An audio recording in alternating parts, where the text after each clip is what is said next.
Hello বন্ধুরা, Shelley's food স্টাইলে তোমাদের সবাইকে স্বাগত জানাই। আজকে আমি বানাবো মরলা মাছের বাটি চচ্চড়ি। চলো বন্ধুরা, রেসিপিটা দেখে নিই।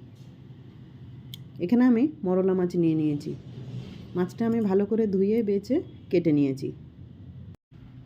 আর নিয়ে নিয়েছি দুটো আলু কুচি কুচি করে কেটে নিয়েছি, টমেটো কুচি, পেঁয়াজ কুচি আর চেরা কাঁচা লঙ্কা।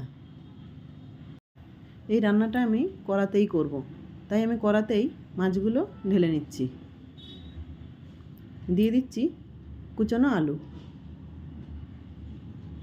দিয়ে দিচ্ছি পেঁয়াজ কুচি,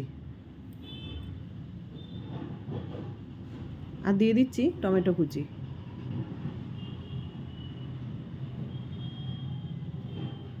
দিয়ে দেব চেরা কাঁচা লঙ্কা, দিয়ে দেব স্বাদ মতো নুন, দিয়ে দিচ্ছি হলুদ,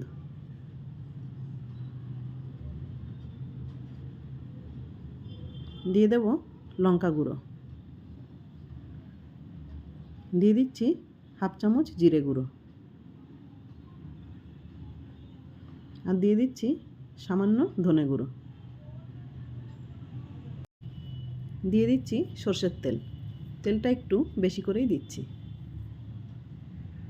এবার এই সব উপকরণগুলো আমি একসাথে মেখে নিচ্ছি। একটু হালকা করে মাখবো যাতে মাছগুলো ভেঙে না যায়।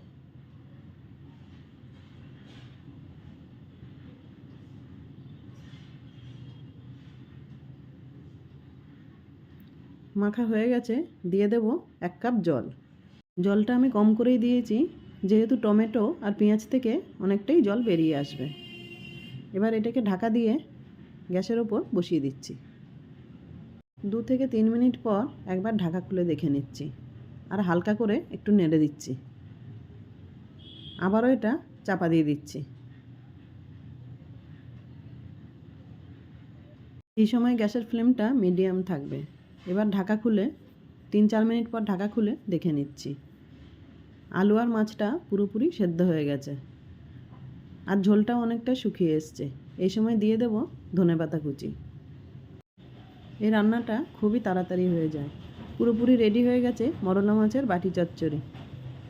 গরম ভাতের সাথে এবার পরিবেশন করুন। কার কার পছন্দ মরলা মাছ কমেন্ট করে জানাবে। ভিডিওটা ভালো লাগলে একটা লাইক করে দেবে।